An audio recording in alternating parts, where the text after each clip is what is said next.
Thank you, Stuart. Okay. Elul is the last month before Rosh Hashanah, and we go into it, as Stuart said, this Wednesday evening. Elul is mentioned only once in Tanakh, in the book of Nehemiah, when it says, "So the wall of the temple was completed on the 25th of Elul." Incidentally, that date is also the day when creation of the world began, ending 6 days later on the 1st of Tishrei.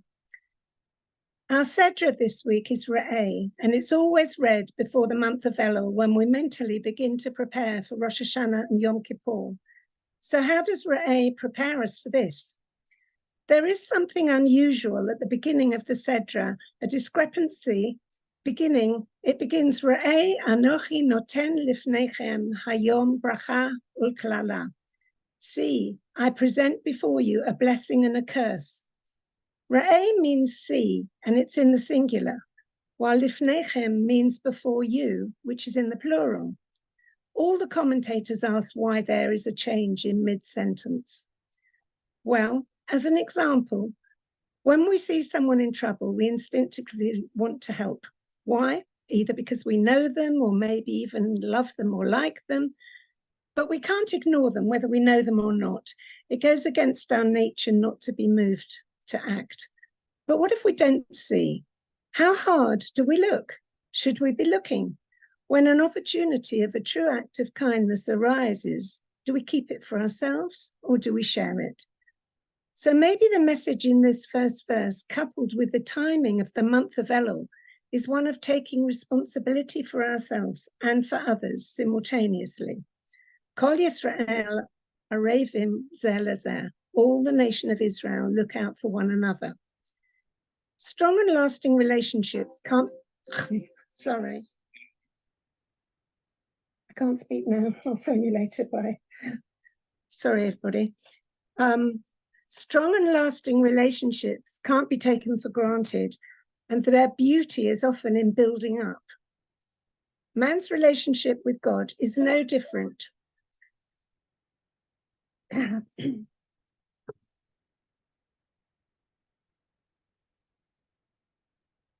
Sorry, I can't speak now. I'll phone you later. I'm not speaking. Bye. Sorry, it won't happen again. Okay, what was I? Strong and lasting relationships we can't take for granted, and the beauty is often in building up such things. Our relationship with Hashem is no different.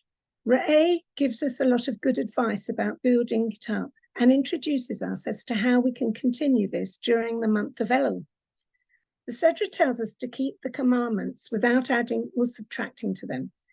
This should be simple and obvious, and it teaches us a lesson. Hashem knows we're human and he knows the nature of man. We can't do everything, but we should try. In striving for perfection, one could get carried away and do too much, but that's not necessary. We don't need to go to extremes. We all know those who do, but we don't clock up extra points for that. Hashem has told us exactly what we need to do, but as long as we try, it will strengthen our relationship.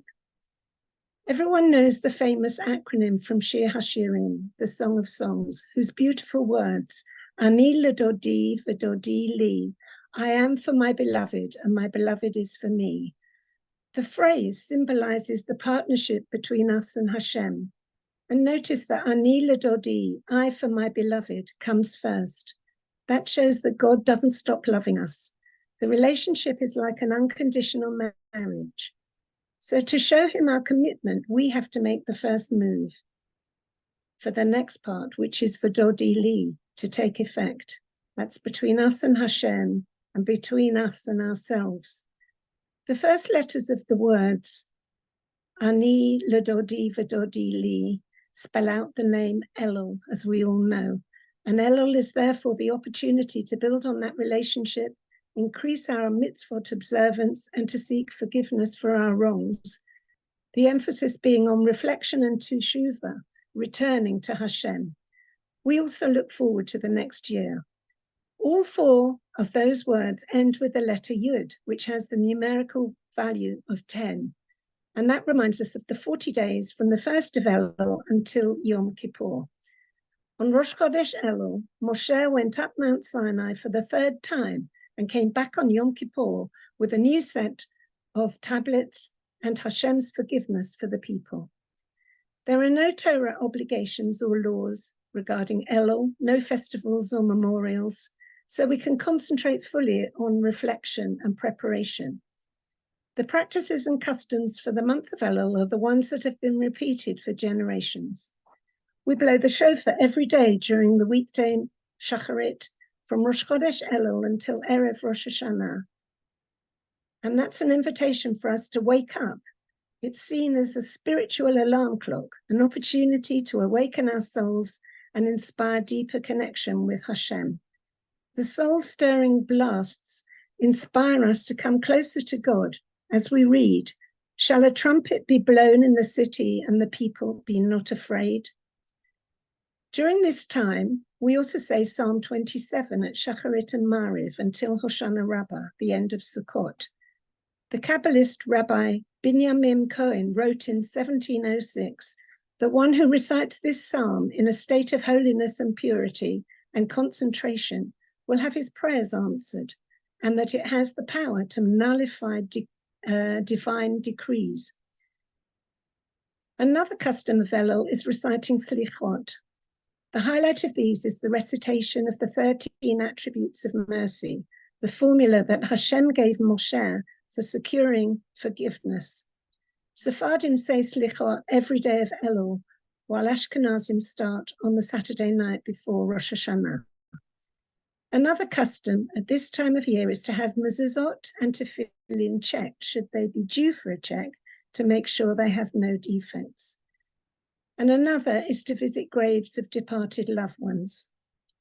It is said that during this month, the king, meaning God, is in the field, meaning he is amongst us informally and is accessible to all. The idea being that it's a time of closeness where connection to God comes easier than at other times of the year. So it's a time for us to do the inner work of repairing and deepening our relationship with Hashem. That's Cheshbon HaNefesh. The Aramaic meaning for Elul means searching, so its name is full of significance. Shabbat Shalom, everyone. Irene, thank you very much for that